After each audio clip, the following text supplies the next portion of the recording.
ലൈനാണ്. അതിനകത്ത് കാറുകൾ കയറാൻ പാടില്ല. അത് അവർക്ക് വേണ്ടി മാത്രമുള്ള ലൈനാണ്.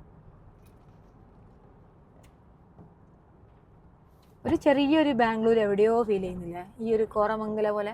പിന്നെ മരങ്ങളാണ് ചൈനയിൽ ഏറ്റവും സംഭവം. അതുകൊണ്ട് തന്നെ ഇന്ത്യയിലെ ചില ഭാഗത്തോട്ട് പോകുന്നൊരു ഫീൽ വരുന്നത്. ബീജിങ്ങിൽ ഇതുപോലെ തന്നെ അവരെല്ലാ ടൗണിലും ഇതുപോലത്തെ മരങ്ങൾ വെച്ചിട്ടുണ്ട്. മരം ഇല്ലാണ്ട് നമുക്കൊന്നും ചൈന ഇല്ല. എവിടെ ആണെങ്കിൽ അവർ മരങ്ങളെ കൊണ്ട് നല്ലൊരു എക്കോ ഫ്രണ്ട്ലി ആയിട്ടാണ് എല്ലാ റോഡുകളും എടുത്തിട്ടുള്ളത്. ഇതൊക്കെ ഒരാൾ ബന്നെല്ലാം വിൽക്കുന്ന അയാൾ ഒരു ചെറിയൊരു സൈക്കിളിൽ ഫുള്ളും ഇവരെ മോമോസ് പോലത്തെ ബന്നുകളും കാര്യങ്ങളെല്ലാം അങ്ങനെ ചെറിയൊരു വെണ്ടറാണ് കേട്ടോ അത്. ഈ അപ്പൂപ്പൻ റോഡ് കടന്നിട്ട് വേണം പോകാൻ.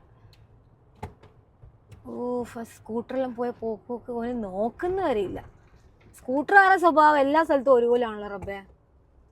അത് നമ്മളെ ഇന്ത്യക്കാരെ കൈ പിടിച്ചായിരിക്കും.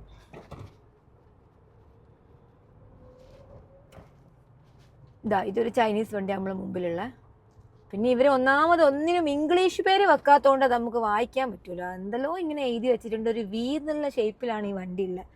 പിന്നെ ചൈനീസ് വണ്ടി ഉണ്ടല്ലോ ഹവാലയുടെ ഇഷ്ടം പോലെ ഉണ്ട് കേട്ടോ. പിന്നെ എനിക്ക് തോന്നുന്നത് BYD. പക്ഷെ BYD ഇവിടത്തെക്കാളും കൂടുതൽ ഞാൻ കണ്ട കസാക്കിസ്ഥാനിലാണ്. അവിടുത്തെ ആൾക്കാർ ഏറ്റവും കൂടുതൽ BYD ഉപയോഗിക്കുന്നത്. അതുപോലെ ഉസ്ബക്കിലെല്ലാം ഉണ്ട്. കിങ്യൂൻ ജി എന്ന് പറഞ്ഞ സ്ട്രീറ്റ് ആട്ടെ ഇത്. ബസ്സുകളുണ്ടോ? ബസ്സുകളെല്ലാം ഇലക്ട്രിക് ആണ്. ഇവിടെ അധികവും എല്ലാ സാധനങ്ങളും ഇലക്ട്രിക്കിലാണ് ഇവർ ഉണ്ടാക്കിയിട്ടുള്ളത്. അവർ ഈ പെട്രോൾ വണ്ടികൾ വളരെയധികം കുറച്ചിട്ട് ഇലക്ട്രിക് വണ്ടികളാണ് കൂടുതൽ മാനുഫാക്ചർ ചെയ്യുന്നതെന്ന് പറയുന്നത്. പക്ഷെ അതൊന്ന് ഭയങ്കര സൈലൻ്റ് ആയിരിക്കും. അത് പോകുന്നതന്നെ അറിയില്ല. പക്ഷെ ഒരു സുഖമില്ല.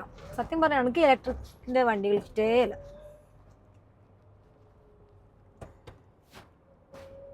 $201 നമുക്ക് ലെഫ്റ്റ് എടുക്കണം. ലെഫ്റ്റ്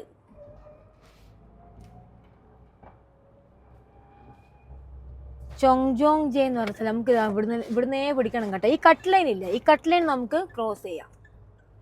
ഇനി കട്ട് അല്ലാത്തതാണെങ്കിൽ നമ്മൾ മാറാനേ പാടില്ല. ഇനിയിപ്പോൾ എത്ര ദൂരമാണെങ്കിലും ഇന്ത്യയിലാണെങ്കിലും പോയിട്ട് നമ്മൾ വളച്ചിട്ട് തിരിച്ചു വരണം എന്നാണ് പറയുന്നത്. ഇതിപ്പോൾ ഒരു വേറൊരു എന്താ പറയണ്ടേ ചെറിയൊരു ടൗണിൽ